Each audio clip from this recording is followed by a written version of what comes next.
Hey lovelies, I know this video is way overdue. I was trying, the struggle was real, but anyways, these are items you're gonna need one skein of yarn, you're gonna need your durag, and you're gonna need your crochet hooks, whatever preference that the yarn that you got tells you to use. And once you do your slip knot, we're gonna chain a multiple of 10. I chain 360. You can chain however long you want your straps to be for your durag. I based mine off of the durag that I had in front of me, and that's how I got my length for my chain. And I'm gonna chain an extra 4 chains. So 1, 2, 3, 4. I'm gonna turn mine over because I like to work in the back loops. You can work in the front 2 loops. You could work just in 1 loop. However you want to work down your chain, do so. But you're gonna count over 6 loops or 6 stitches, and you're gonna go into the 6th stitch, making a double crochet. You're gonna chain 1. You do not have to change your hook size. I decided to do that for mine. I'm gonna change it back and forth, but you do not have to. So you're gonna yarn over, you're gonna skip a stitch and work into the next stitch, doing a double crochet.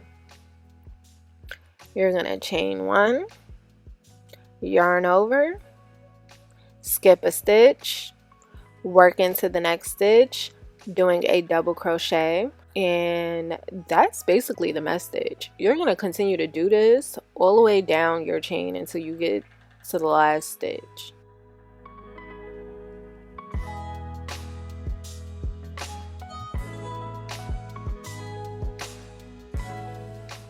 So we coming up onto the last stitch. You're gonna have 2 stitches left when you get to the last stitch.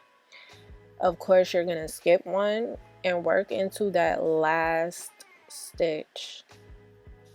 You're gonna turn your work. You could either chain up 4 or you can do a stack single crochet. I'll be doing a stack single crochet through this whole durag process, but yeah. So you do a regular single crochet. You do not work back into that single crochet. You work in the middle of it. So you only go through that 1 loop, and you pull your yarn through and do another single crochet. That's a stack single crochet. You're gonna chain 1 and work regular double crochets. So you're going to work into the next double crochet on the top of that next double crochet. Make sure you go through both loops. Okay, so you're going to chain 1 and then you're going to go into your double crochet, making sure you have both of those loops on your hook. So basically you skip your chain 1 space, right? And you're just working into your double crochets. So you chain 1, double crochet, chain 1, double crochet, and that's basically the mesh stitch. And you're going to work that through this whole process, okay? So I do have alternative methods that you could use throughout this video to make it easier for most people, because this process is very tedious, and I'm just doing it like this just because I don't want to cut my yarn. I only had 2 ends to weave in, my starting and my end. That's it.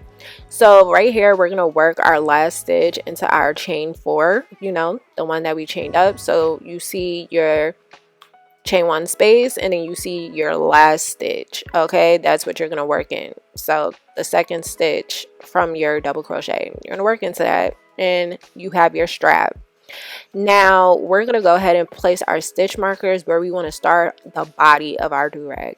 Now I place mine where I see it starts on my regular durag, and then I'm going to start to count how many double crochets I have until I reach my stitch marker. The whole process, if I'm counting anything, it will be the double crochets. I don't count not 1 piece of the chain 1, just the double crochets. I'm gonna make sure that they're either even on both sides, or it could be off by like 1 double crochet. So I have like 73 on one side and 72 on the other side of my stitch markers. Now here's the alternative. You can yarn on to where you place your stitch marker, chain up 4, and you could begin your mesh stitch until your next stitch marker, and basically you could continue your chain to create, you know, the length of the body, but that's the alternative. Now for me, I'm going to go ahead and slip stitch. So I'm going to chain one, turn my work, and slip stitch right into my first stitch, which would be my double crochet. Then I'm going to slip stitch into my chain one. So I'm going into this chain one stitch. I'm not going around it, I'm going into it, because I believe it just looks neater that way. But you could do what you want. You could go around the chain one stitch, so into that space. You could go into the chain one space, or you could go into the actual stitch. So I'll be going into the actual stitch. You see, it looks neater, and I'll be doing that all the way until I reach my first stitch marker. So I'll see y'all when I get to that stitch marker.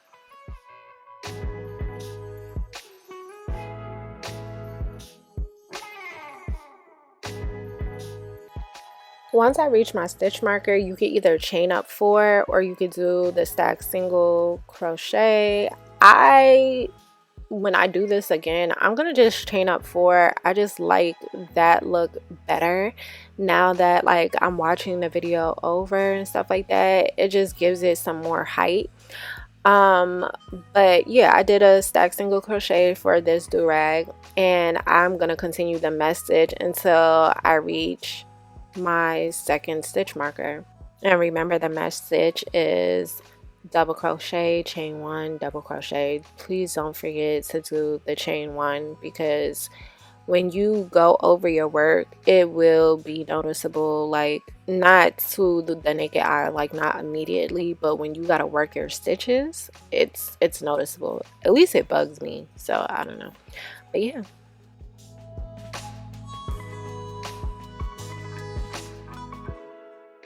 Now that I reached my stitch marker, I'm going to place my last double crochet for this row, and then I'm going to start chaining. I chain 80 stitches plus extra 5, so remember, you need a multiple of 10. But because we need that chain 1 space, you're going to add 1 more stitch. So you can either do 81 plus 4 or 80 plus 5, whichever the case may be. So right now I'm just trying to figure out the length of how I want it to be. This is for a customer and he wanted his long. So now I'm chaining my extra 4 stitches so I could turn my work and begin my mesh stitch. So basically I'm going to count over 6 stitches and I'm going to work a double crochet into the 6th stitch. Of course, you know already, I like to work into the back loops. I just think it's neater. That way you do not have to work into the back loops. You can work into the front or the sides. It's up to you, however you're comfortable.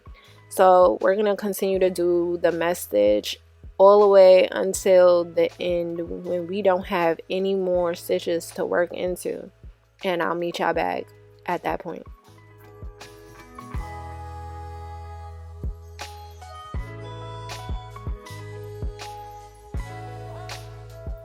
So I'm just meeting up with y'all right here just to show you that I literally have 1 stitch left, right? We're not working into that. We need that 1 stitch because we need that space. That's what creates the mesh stitch. So I'm going to work into my double crochet right there. That's why we had that extra stitch. Instead of chaining like 70 plus 4 more, we chained 71 plus 4 more.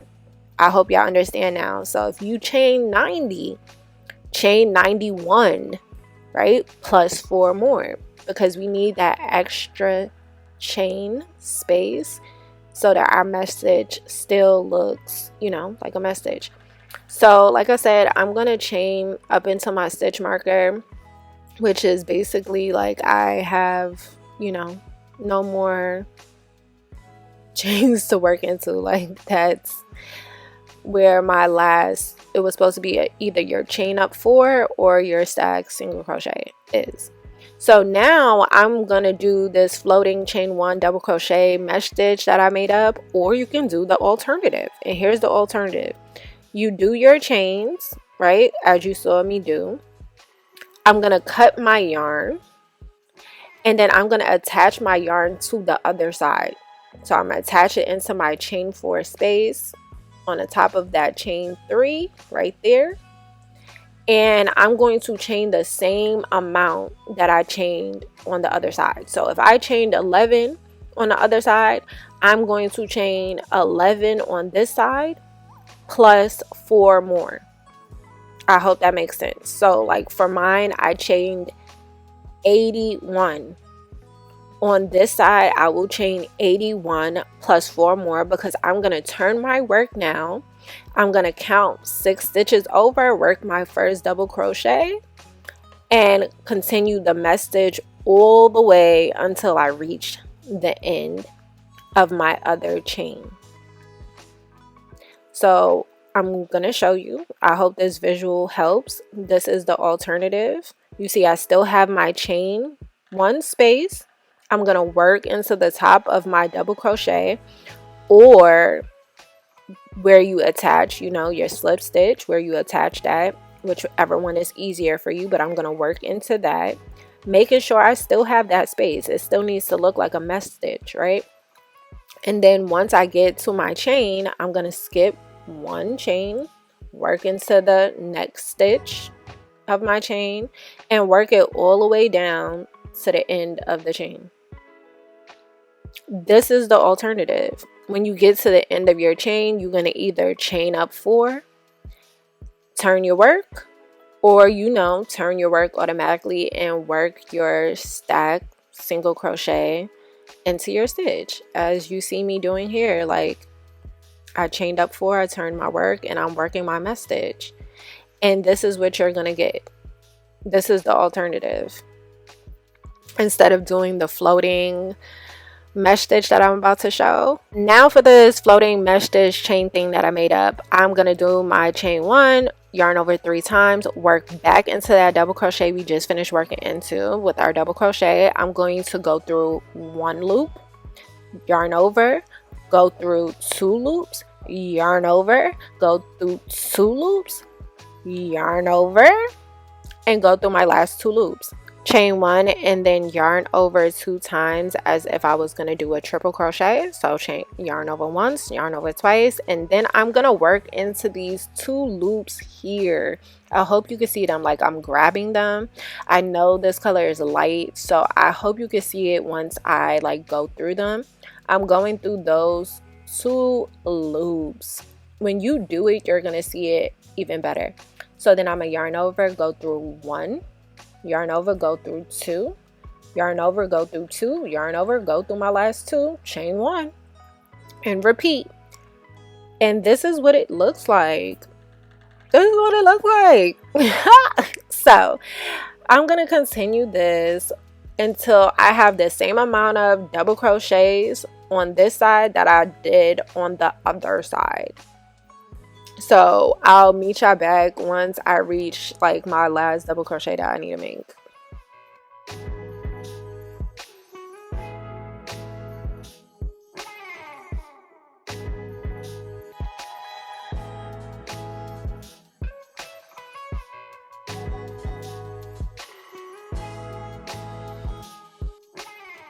So that's the last one I needed to make. Make sure you count your double crochets on both sides to make sure it's even, because that's important. And now you can either chain up 4, turn your work, or do your stack single crochet like I just did, chain 1, and work your double crochets into your work. Like, do your mesh stitch, because from here it's easy sailing. Like, it doesn't become tedious anymore.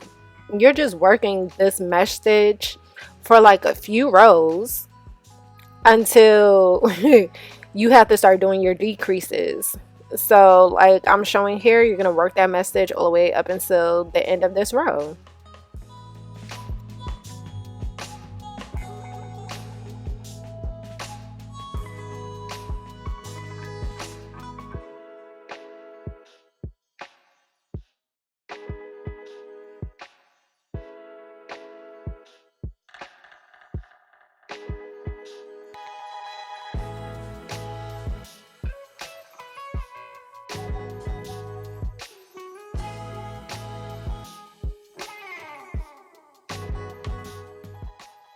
So now you're at your last stitch.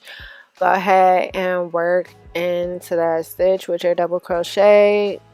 Turn your work your stack single crochet, or you know, chain 4, turn your work, and continue your mesh stitch for this row. The way I created this durag is not hard at all. It's really lazy girl friendly. You're only using 1 skein of yarn. You only have 2 ends to weave in. You don't got to cut your yarn out once if you don't want to. And you can change colors if you want to cut your yarn. Change colors while doing it. But basically, you're going to crochet for 3 more rows. 3 to 4 more rows. Wherever it like begins to like start to curve down on your durag, that's when you're gonna start to do your decrease rows. So right here, mine is starting to curve. I'm gonna begin my decrease rows, and I want to count all of the double crochets. I'm only counting the double crochets. So for example, if I had like 36 double crochets, I'm gonna divide that by 2, which means it's 18, right? So I'm going to place a stitch marker in my 16th stitch and 18th stitch, because that's where I'm going to do my decreases. We do 2 decreases for each row.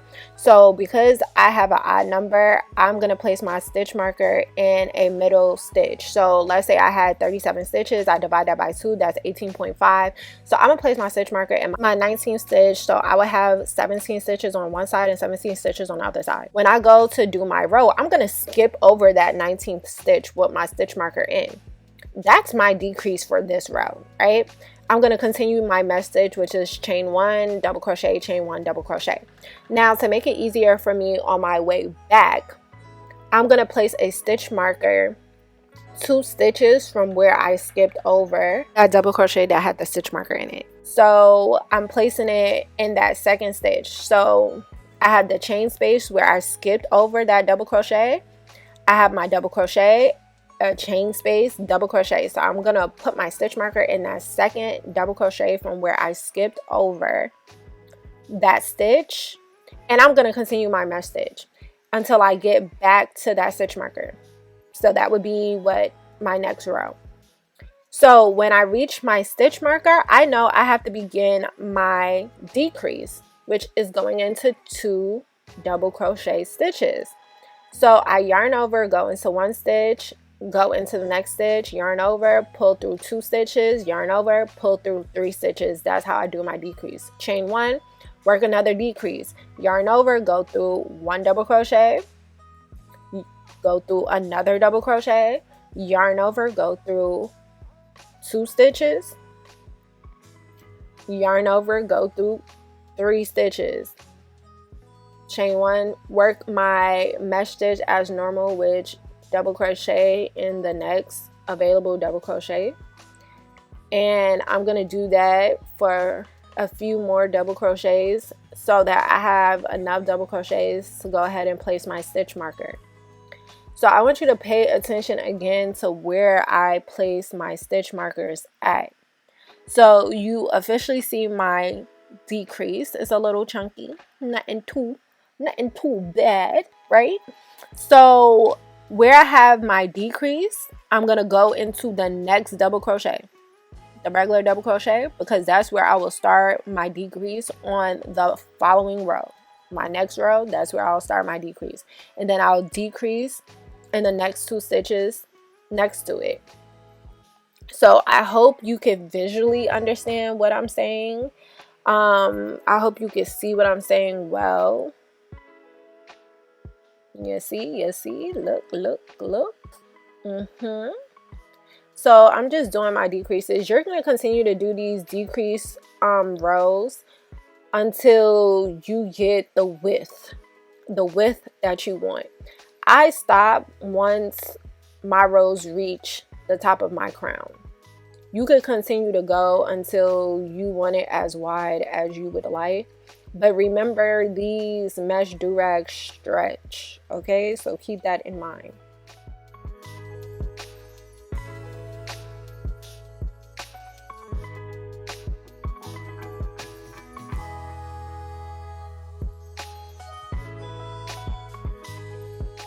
Here's a closer view. You see my decrease. I'm going to go into that next double crochet, place my stitch marker, because that's where I begin my decrease on my following row. So as you can see, it's already starting to curve. Like it's already starting to curve like how a do-rag does curve, right? So basically you're going to do decreases for like 3-4 more rows. Like I said, you're going to do it however many times you want to do it until you reach the width that you want. I stop at my crown. I'm showing you right here. That's my crown. I stop there. Now I have 12 rows for the body, 1 row for that middle gap, you know, and 2 rows for the straps. Now we're gonna go ahead and stitch this do-rag out because we done. Can you believe it? We're done. We're done. Okay, so the way I stitch it up, find a right side, whichever side you want to be the right side. Find it, make sure that you flip it to the right side, so right side's facing. So you're working on the wrong side. You should be looking at the wrong side as you're working into these stitches. So you're going to chain 1, turn your work. Your work should be facing you. You see the way I have it in my hand. And we're going to yarn over and work into the corresponding stitch. So the last double crochet at the end of the row on the other side, that's what we're working into, the top of that double crochet. We're going to yarn over, pull our loop through, yarn over, go through 2 loops, yarn over, go through another 2 loops. Now we're going to work into that chain 1 space. We're not going to work through the chain 1 this time. We're going to work in that space with a slip stitch, and then we're going to go in the top of that double crochet and work a slip stitch. We're going to then yarn over, go to the corresponding side, right? Look for that corresponding double crochet, the next double crochet on that side, and we're going to go ahead and stick our hook through the top of that double crochet, pull up our yarn, yarn over, pull through 2, yarn over, pull through 2, and then we're going to slip stitch into that chain 1 space, slip stitch into our double crochet, yarn over, find the corresponding double crochet on the other side, and complete our double crochet. Slip stitch into that chain 1 space, slip stitch into our double crochet, yarn over, find the corresponding spot. It's just repetitive. It is very much so repetitive at this point, and I hope you're able to follow and go ahead and do this stitch all the way up until you have like 3 double crochets left, because that's when it gets real tight.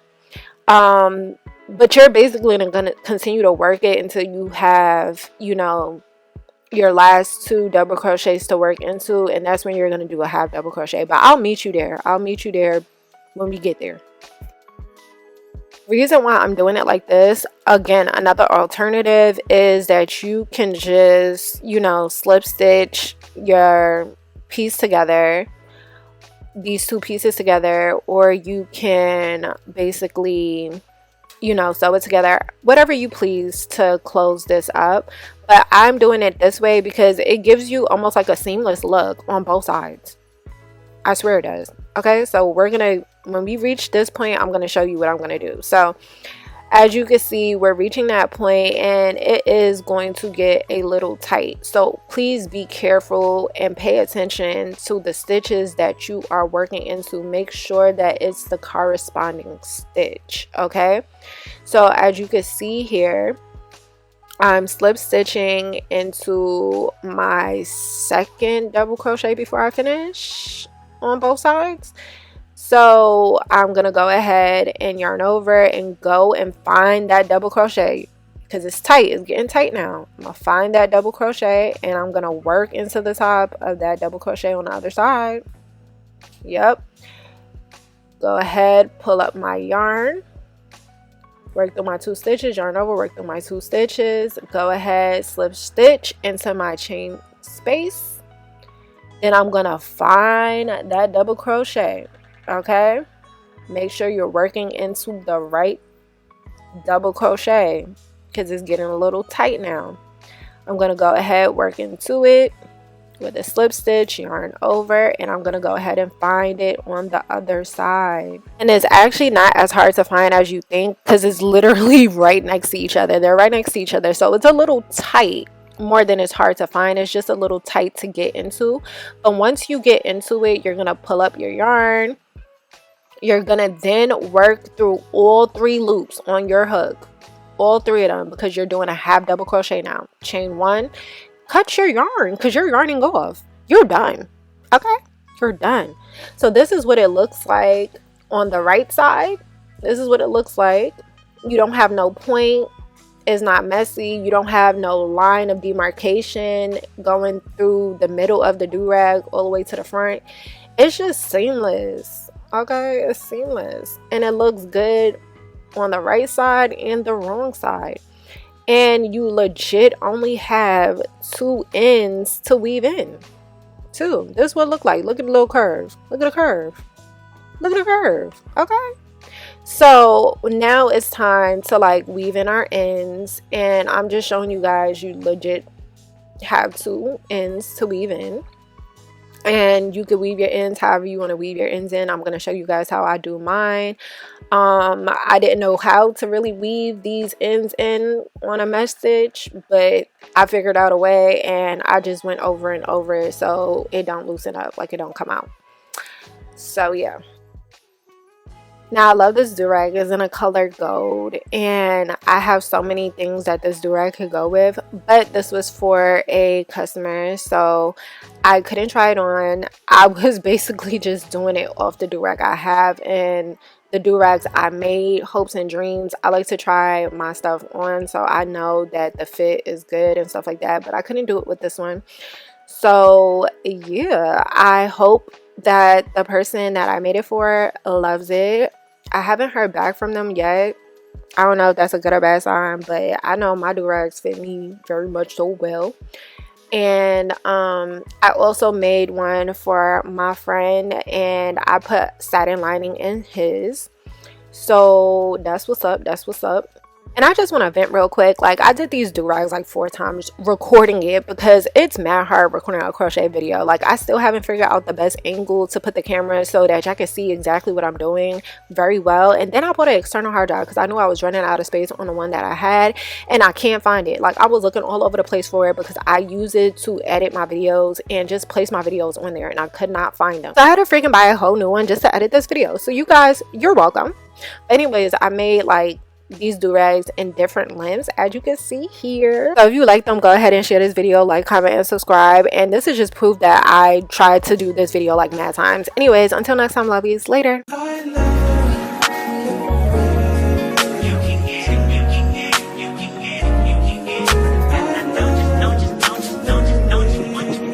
Every second, every minute, man, I swear that she can get it. Saying, that bitch, put your hands up high. Hands up high. Hands up high. Tell them turn the lights down right now. Put me in the mood. I'm talking about dark blue, purple. Go, go. I recognize your fragrance. Hold up, you ain't never gotta say shit. And I know your taste is a little bit high maintenance. Everybody else basic.